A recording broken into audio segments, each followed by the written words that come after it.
misericordia. Y le voy a pedir que me acompañen a Lucas 15 del 20 al 23. Y dice su palabra, en el nombre del Padre, del Hijo y del Espíritu Santo: levantándose vino a su padre, y cuando aún estaba lejos lo vio su padre, y fue movido a misericordia y corrió, y se echó sobre su cuello y le besó. Y él le dijo: Padre, he pecado contra el cielo y contra ti, ya no soy digno de ser llamado tu hijo. Pero el padre dijo a los siervos: sacar el mejor vestido y vestirle, y poner un anillo en su mano y calzado en sus pies, y traer el becerro gordo y matarlo, y comamos y hagamos fiesta. Bendito sea su nombre. Padre, te damos la honra y la gloria porque tú eres bueno y para siempre es tu misericordia, Señor. Toma tú el lugar, que la única voz que se escuche en esta tarde sea la voz de tu evangelio, sea la voz de tu Espíritu Santo, Señor. Toma tú el lugar, yo no puedo, y glorifícate en esta tarde. Te lo ruego en tu nombre, Jesús. Amén y amén. Puedes sentarse.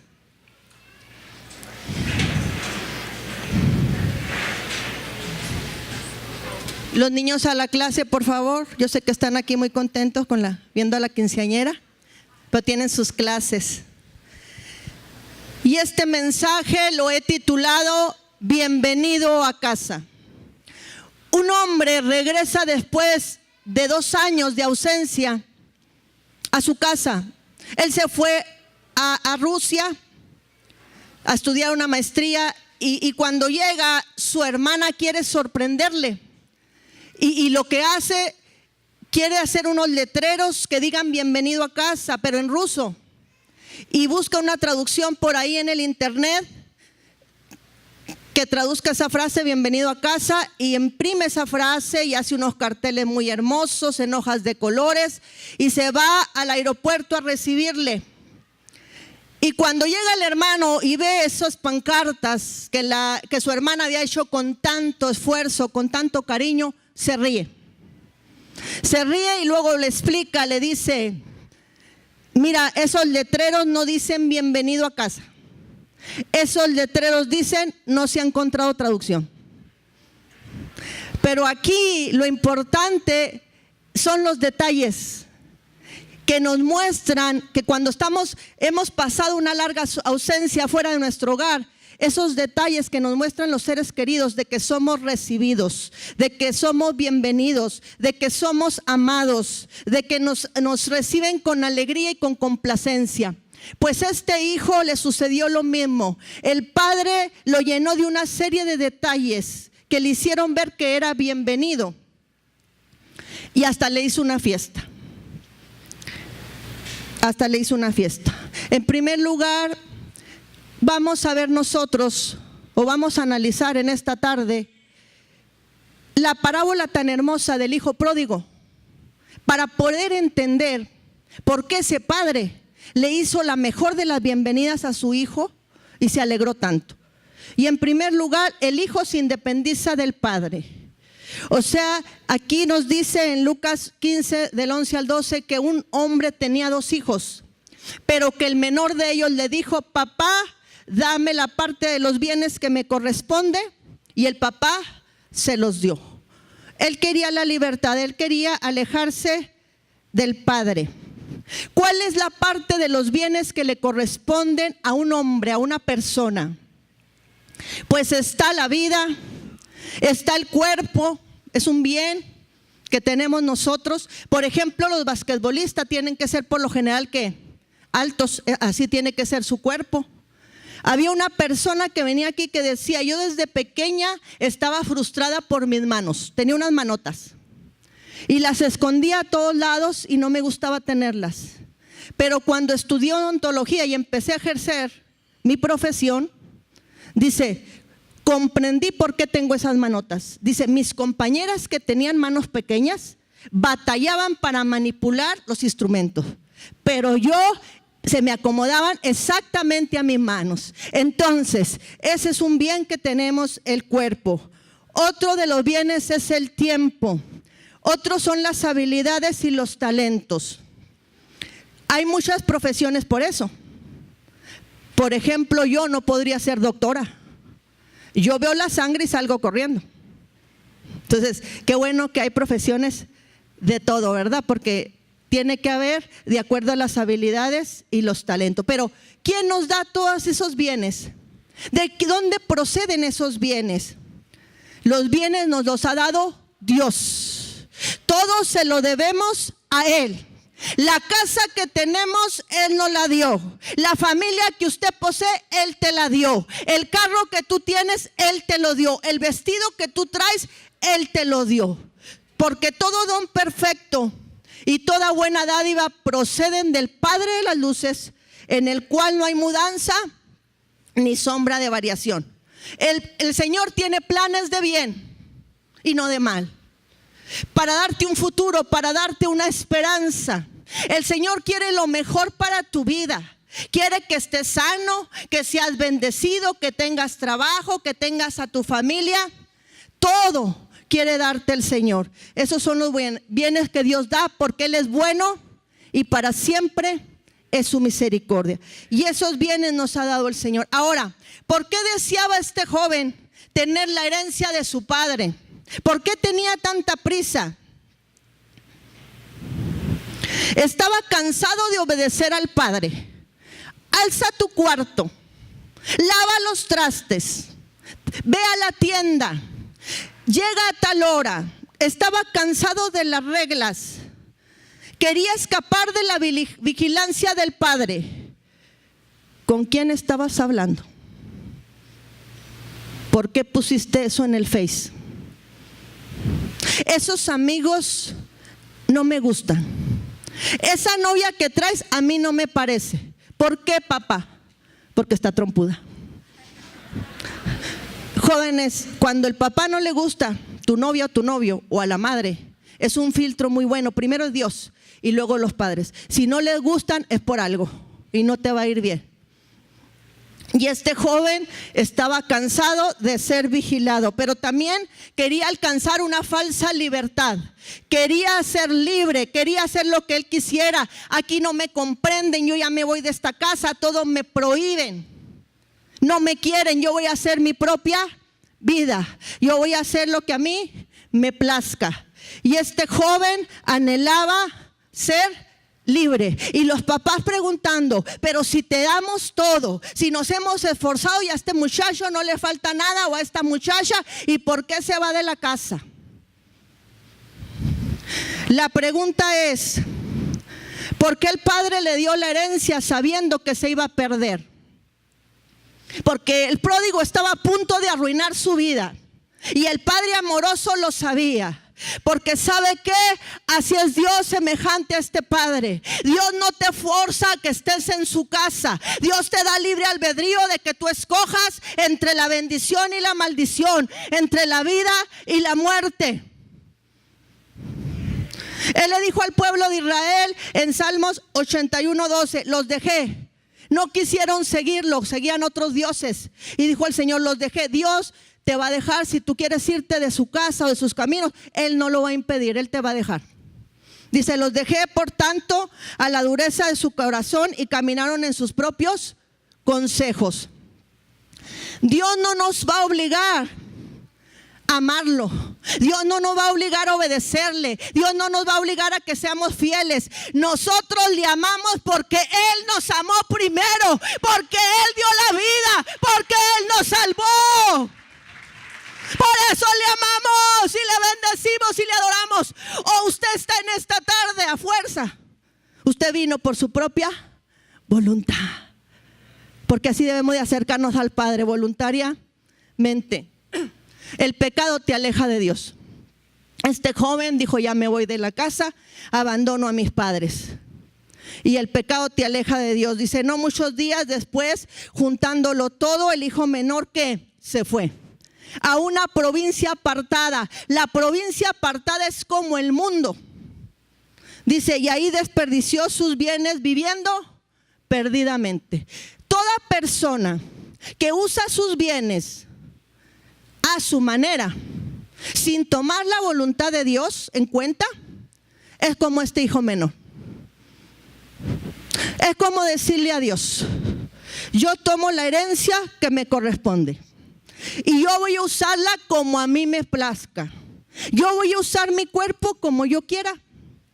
Voy a usar mi mente como yo quiera. Mis habilidades y mis dones como a mí me satisfagan. Es lo mismo que este joven hizo. Es como decirle a Dios eso. No te metas en mis asuntos. Yo quiero vivir mi propia vida. Y por eso el pecado te aleja de Dios. Mire, hay personas que se han ido al mundo, que le servían a Dios y tienen una voz privilegiada y tocan precioso. Y uno dice, si le cantaran a Dios, si le tocara a Dios, ¿cómo lo usaría Dios poderosamente? Desperdician sus bienes. Porque todo lo que Dios nos ha dado es para su gloria. Todo debe de ser usado para su alabanza. Bendito su nombre. Bendito sea su nombre. El problema más grande que tiene el ser humano es eso. La separación, el alejamiento de Dios. Todos nos independizamos de Dios. Dice Romanos 3:23. Por cuanto todos pecamos, hemos sido destituidos de la gloria de Dios. Apartados de Dios. Los problemas que tú traes en esta tarde no son nada, son pasajeros. El problema grave es separarte de Dios, porque usted observe que hay ahí, hay un abismo, hay un precipicio, hay peligro, las llamas están abajo y vamos al infierno. Por eso el problema más grave no es tu enfermedad, no es la economía, no es tu matrimonio. El problema más grave es el alejamiento de Dios, es la separación, es la independencia, es buscar mi libertad porque abandono para no seguir reglas. Y la paga del pecado es muerte, pero bendita su misericordia, porque la dádiva de Dios es vida eterna. Y hay buenas noticias. Cristo ya pagó en la cruz del Calvario ese precio por tus pecados. Es el puente que te reconcilia con Dios. Es el puente que te ayuda a volver con Dios. Cristo ya pagó. Es el puente que te va a llevar de muerte a vida, que te va a llevar de maldición a bendición, que te va a llevar de tinieblas a su luz admirable. Todos, hermano, creíamos que en el mundo nos iba a ir muy bien. Todos, ¿sí o no? Este joven dijo, pues la voy a gozar, la voy a pasar bien.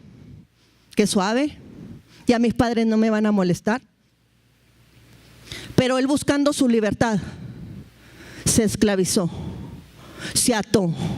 Su vida se convirtió en una cárcel. El pecado esclaviza. Juan 8:34 dice que todo aquel que hace pecado, esclavo es del pecado. Todo el que hace pecado. Y nosotros así estábamos esclavizados. Nosotros estábamos atados en prisiones de maldad, en oscuridad, porque estábamos alejados del país de Dios, de su ciudadanía, de las promesas y los pactos del Santo de Israel. Y así vivíamos nosotros en mazmorras. Pero el que liberta, precioso, está aquí en esta tarde. Bendito Rey. Quizá usted era esclavo a la droga. ¿Quiénes eran esclavos a la droga? Quizá usted era esclavo de la pornografía, o quizá era esclavo del tabaco, o quizá esclavo a las mujeres, una y otra mujer, o a los hombres, uno y otro hombre, o quizá usted era esclavo a los juegos, a los casinos, o a la cerveza, al vino. Yo era esclava del whisky, según yo muy elegante, pero las papalinas que me ponía. Esclavizada, atada. Y también al baile, no lo podía dejar, había una esclavitud. Pero le tengo muy buena noticia. El que liberta al cautivo está aquí en esta tarde. El que liberta, el que quita toda prisión está aquí en esta tarde. Bendito Dios. Porque si el Hijo los libertare, serás verdaderamente libre y conoceréis la verdad. Y la verdad te hará libre. ¿Y quién es la verdad? Jesús es la verdad, el camino y la vida. Solamente Cristo te puede librar. El hombre por sí solo no puede. Pero bendito el ungido de Dios, que rompe cadenas, que rompe yugos, que quita y abre todas las prisiones de maldad y todas las celdas. Bendito sea. Y podemos nosotros ser libres por su gracia, para gloria de su nombre, y sentirnos con libertad. Si tú estás atado a algo en esta tarde, déjame decirte, no importa la atadura, Cristo te hace libre. Él sí puede. Él tiene el poder. Hay personas que le dicen, tú ya ni volviendo a nacer tienes remedio. Pero para Cristo sí hay remedio. Para el Señor sí hay solución. Él tiene todo el poder. De allá nos sacó el Señor, hermanos. Bendito sea su nombre. El pecado no solamente te aleja de Dios y te esclaviza, además empobrece y humilla. Este hijo llegó a la ruina por el pecado. Llegó a esa condición, dice, y cuando todo lo hubo malgastado, lo gastó mal, vino una gran hambre en aquella provincia y comenzó a faltarle. Porque el pecado te lleva a la ruina, te lleva a la necesidad, te lleva a padecer. Eso hace el pecado. Y fíjese nada más el trabajito que encontró. Se fue y se arrimó a uno de los ciudadanos de aquella tierra y él le dice, sí, tengo un trabajito para ti. Vete a mi hacienda y cuida cerdos. ¿Y sabe quién es ese hacendado? Representa al diablo, representa al enemigo. Porque el enemigo paga mal. El enemigo no te va a poner en lugares altos. El que te pone en lugares altos es Cristo Jesús. Él te pone por cabeza y no por cola. Bendito sea su nombre. Y él se fue a apacentar los cerdos. Cayó en lo más bajo. Cayó en el fango. Siendo un hacendado que disfrutaba de los privilegios y de los manjares de la casa de su padre, ahora estaba obligado a cuidar cerdos. Y para un judío era lo más vil, lo más despreciable, cuidar cerdos, porque eran abominación para ellos. Y esos animales eran inmundos, no comían la carne. Y cayó en lo más bajo, porque una vida pecaminosa sale cara. El enemigo va a traer una vida arruinada, una vida de miseria, una vida de pobreza. Y fíjense a qué grado llegó. Deseaba llenar su vientre, dice el 16, con las algarrobas que comían los cerdos, pero nadie le daba. Las algarrobas o el algarrobo palestino, eso era un alimento que nomás comían los cerdos, o sea, era exclusivo de los cerdos. Nada más la gente menesterosa, la gente muy, muy necesitada comía de ese fruto. Pero a él se le antojaba del hambre la comida de los cerdos. Es como usted, que tenga mucha hambre, esté padeciendo hambre y se le antojen las croquetas de su perro. Que diga usted, qué ricas.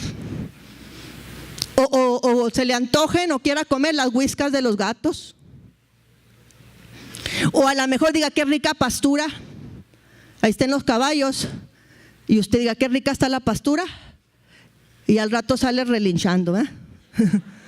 Pero a ese grado estaba él. ¿Por qué? Por el pecado, porque se alejó del Padre, se alejó de su plan, de su propósito, y vino a ver ese tipo de situaciones. Y él estaba ahí comiendo o deseando esas algarrobas que tenían los cerdos, ese alimento que nada más era exclusivo para animales. Estaba en una condición perdida, estaba tocando fondo. Y muchos de nosotros así estábamos perdidos, estábamos en el lodo cenagoso, estábamos en el pozo de la desesperación, estábamos en un basurero, conformándonos con migajas, conformándonos con pellejos, pero nos hablaron de Cristo y Él tomó su mano y la metió en el lodazal y nos levantó y nos rescató y nos limpió y nos hizo nuevas criaturas.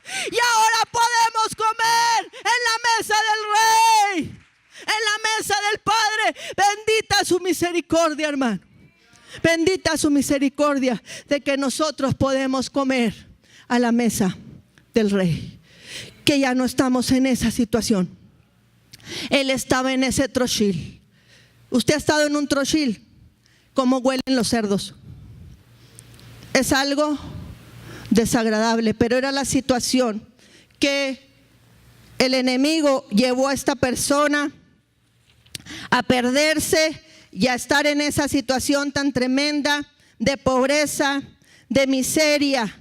Ahí estaba esa persona en una degradación total y el enemigo convirtiéndolo como un despojo. Pero de ahí nos rescató el Señor. Pero el que perdona pecados está aquí en esta tarde. Pero el que limpia toda maldad está aquí con nosotros en esta tarde. Pero el que te rescata del polvo está en esta tarde. Porque la palabra de Dios dice que Él levanta al pobre del polvo y del muladar al menesteroso y lo hace sentar con príncipes, lo pone en lugares altos. Nomás Cristo lo puede hacer. Es el único que lo puede hacer. Y nomás Él perdona pecados. No más Él quiere sacarte de esa miseria y quiere traer a algún corazón que esté ahorita agobiado y quiere traerle ese perdón de pecados. Porque si no te ayuda Cristo, nadie lo puede hacer. Ni la religión, ni la ciencia, ni la filosofía, ni el ministro, ni el sacerdote, ni el pastor. Solamente Cristo perdona pecados. Nada más Él te puede limpiar. Solamente Él. ¿Se acuerda que llegaron unos hombres queriendo que Dios orara por un paralítico? ¿Se acuerda esa historia? Y era tanta la multitud que no podían. Y le buscaron de varias maneras y no pudieron. Hicieron un hoyo en el techo y fueron con Jesús. Y Jesús, al ver la fe de ellos, les dijo: hombre, tus pecados te son perdonados. Y ya ve cómo eran latosos los escribas y los fariseos. Siempre andaban cuestionando a Jesús y le dijo: pues nada más Dios, ¿verdad?, puede perdonar pecados, esa es una abominación. Y en el 24 les dice el Señor: pues para que sepáis que el Hijo del Hombre tiene potestad en la tierra, ¿para qué? Para perdonar pecados. Bendita su misericordia. Pero hay algo más tremendo de parte de Dios, hermano. No solo los perdona, los borra. Yo dije los borra. Y no se acuerda más de tus iniquidades. Que vendía drogas, no me acuerdo. ¿A qué hora? Que contaba mentiras. ¿Cuándo? Que te prostituías ahí en el centro de Juárez. ¿A qué hora? Yo ya no me acuerdo. ¿Por qué te acuerdas tú? Si la Biblia dice muy claro, hermano. Isaías 43:25 dice: yo soy el que borró tus rebeliones por amor de mí mismo y no me acordaré de tus pecados. ¿Qué Dios tenemos, hermano? Él es bueno, Él es misericordioso, lento para la ira, pero grande en misericordia. Y ahí cuando el hombre se ve, hermano, en esa condición, en ese trochil, anhelando las algarrobas, sucio, mugroso, sin un peso en la bolsa, él se arrepiente, el hijo se arrepiente. Y dice en el versículo 17: y volviendo en sí dijo, volviendo en sí, como que el pecado es un estado de locura, como que la gente no está cuerda porque dice volviendo en sí. Si no, dígame cómo está el mundo. ¿Cómo es posible que un niño de 7 años mate a un padre ahí en la Ciudad de México? ¿Cómo es posible, hermano? Y que ese padre hacía tantas cosas con las hijas. Porque el hombre está desquiciado. Porque el hombre está como enloquecido. Como que el hombre va sin freno a una caída terrible. Donde el único que puede cambiar la situación se llama Cristo Jesús.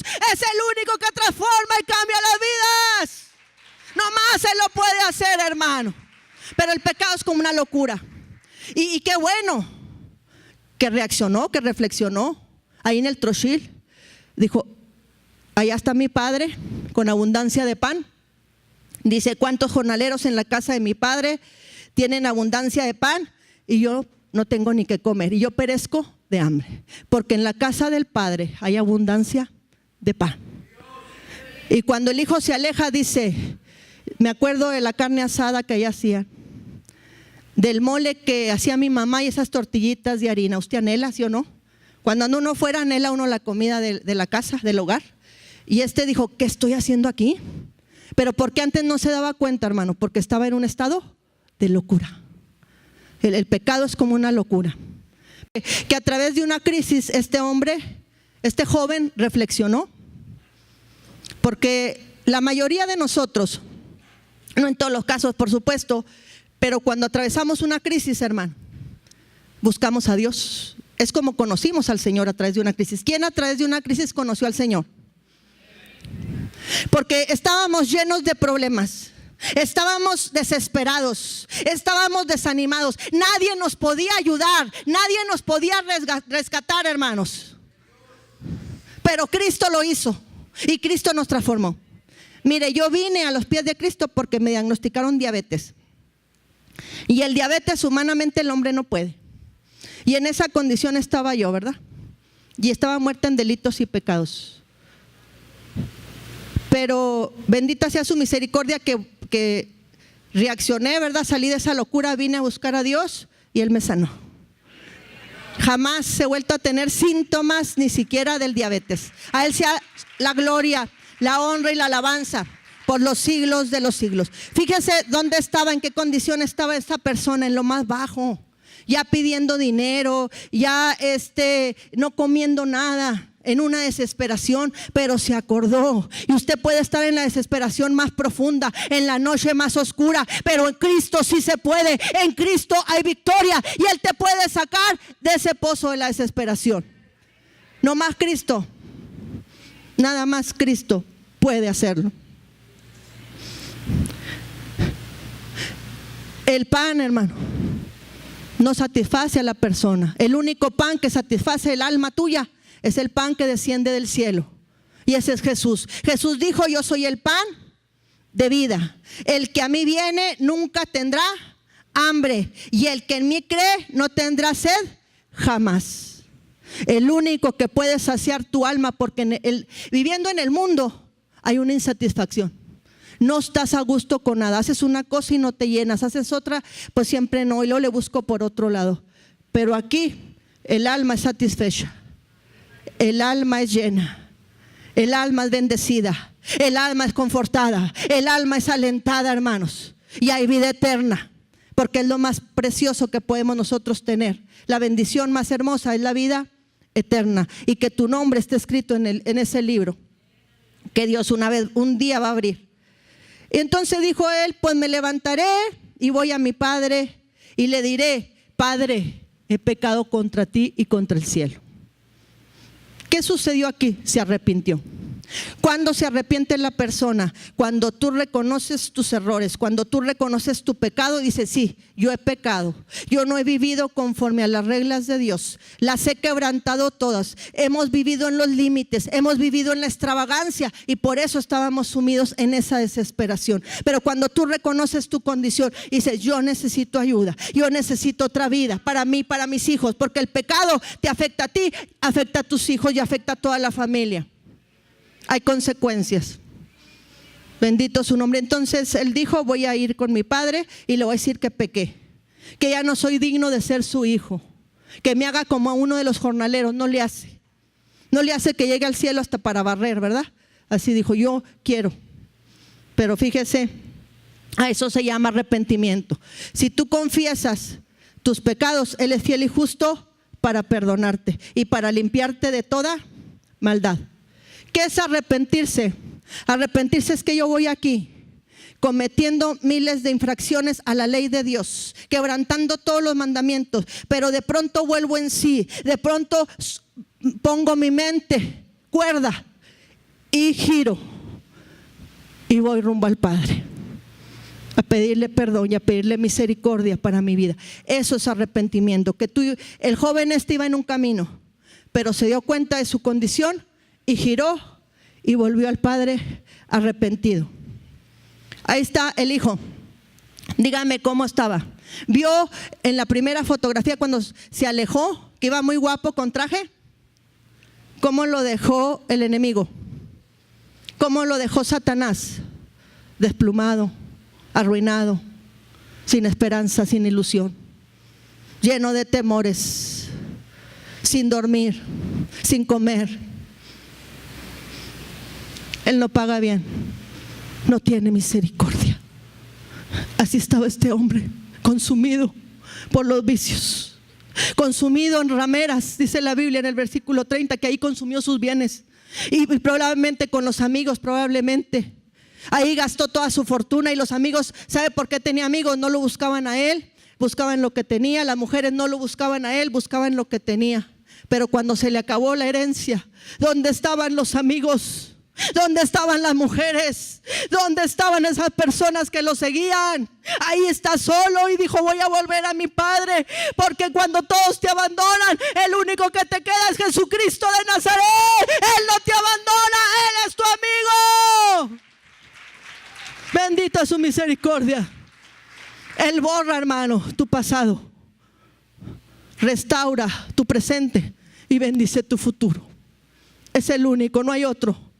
No le busque por otro lado. Ahora, ¿cómo lo recibe el Padre? Esto está interesante, esto está tremendo, esto cautivó mi corazón. Cuando yo lo leía no paraba de llorar. ¿Cómo lo recibe el Padre? Dice: y cuando aún estaba lejos, lo vio su padre y fue movido a misericordia y corrió y se echó sobre su cuello y le besó. Cuando aún estaba lejos. Y yo me imagino que el padre salía todas las tardes a ver el horizonte, a ver si venía el hijo, y otro día más y nada. Pero de pronto ve a lo lejos uno que parecía el gadareno, uno que venía con la vida destrozada, uno que venía con la vida arruinada, uno que venía humillado por el pecado, descalzo, destrozado el vestido, mugroso. Ya no traía el anillo que representaba la misericordia y la autoridad. Venía desconsolado, venía acabado. Pero él, al verlo de lejos, dice que el padre no le importó cómo venía, que él corrió y lo abrazó y lo besó y fue movido a misericordia. Y el Dios que estoy predicando en esta tarde es un Dios que mira al horizonte y ve si hay alguna persona que quiera salir de ese estado de locura y acercarse al Padre para recibir la gracia salvadora del único que lo puede salvar. Ese es el Dios que predicamos en esta tarde. Un Dios de misericordia, un Dios de amor, un Dios que quiere abrazarte en esta tarde, que quiere besarte. Bendita sea su gracia y su misericordia. Y se le echó en el cuello, mire cómo venía, y lo besó. No le importó que oliera trochil, no le importó que oliera puerco, no le importó su condición. No sabía el padre que venía arrepentido, no sabía que venía, pero a él no le importó. Él corrió, como que Dios tiene prisa de encontrar al pecador. Porque este Padre es como Dios. Dios ve al pecador como hijo. Y como que Dios tiene esa prisa de extender la gracia y su misericordia y su salvación al pecador. Porque Él viene pronto. Porque Él viene pronto y Él no quiere que nadie perezca, sino que todos procedan al arrepentimiento. Bendita sea su misericordia. Y Él le dio un beso efusivamente. Y Dios es como este padre que estaba expectante a recibir al hijo y besarlo efusivamente. Y la expectativa de Dios en esta tarde es darte ese beso del perdón, darte ese beso de la misericordia. Porque déjame decirte que no todos los besos son iguales. Por ejemplo, el beso de Judas fue traición, vendió al Señor por 30 monedas de plata. Y el que Joab, le dijo a Abner: te va bien, y lo abrazó, hermano mío, pero le atravesó una daga en la quinta costilla. Le atravesó esa daga y lo mató. Pero el beso que Dios te da en esta tarde es un beso de misericordia, es un beso transformador, es un beso perdonador, es un beso lleno de gracia. Y el que besa aquí está con nosotros en esta tarde. El que abraza así está con nosotros en este día. El que ama así está en esta tarde. Bendito su misericordia, su amor y su verdad. Y el hijo, fíjese, apenas le dijo: Padre, pues perdóname. Ya lo había recibido así. Y le dijo: Padre, he pecado contra ti, contra el cielo, y ya no soy digno de ser llamado tu hijo. Y el padre, ¿qué le dijo? Ni siquiera prestó atención, le dijo: saquen el mejor vestido y vístanle, pónganle el anillo en sus manos y calzado en sus pies, y traer el becerro gordo y matarlo, y comamos y hagamos fiesta, porque el 24 dice: porque mi hijo muerto era y ha revivido, se había perdido y es hallado. Y comenzaron a regocijarse. Porque hay fiesta en los cielos, hermano, cada vez que un alma se arrepiente. Se gozan los ángeles delante de Dios cuando una persona dice: reconozco mis faltas y quiero ese perdón, y yo quiero ese beso, y yo quiero ese abrazo del Padre. Que se nos aparezca en esta tarde el que perdona pecados. Que se nos aparezca en esta tarde el que limpia nuestras iniquidades y nos dé un abrazo a todos y nos dé un beso y nos diga: saquen el mejor vestido y póngaselo, saquen ese anillo y póngalo, pongan calzado en sus pies, saquen al becerro gordo y comamos y hagamos fiesta. Que venga la música, que vengan las danzas, que vengan los panderos, porque mi hijo estaba muerto y ha revivido, se había perdido pero es hallado. Bendita su misericordia. Que se nos aparezca el Señor con ese abrazo.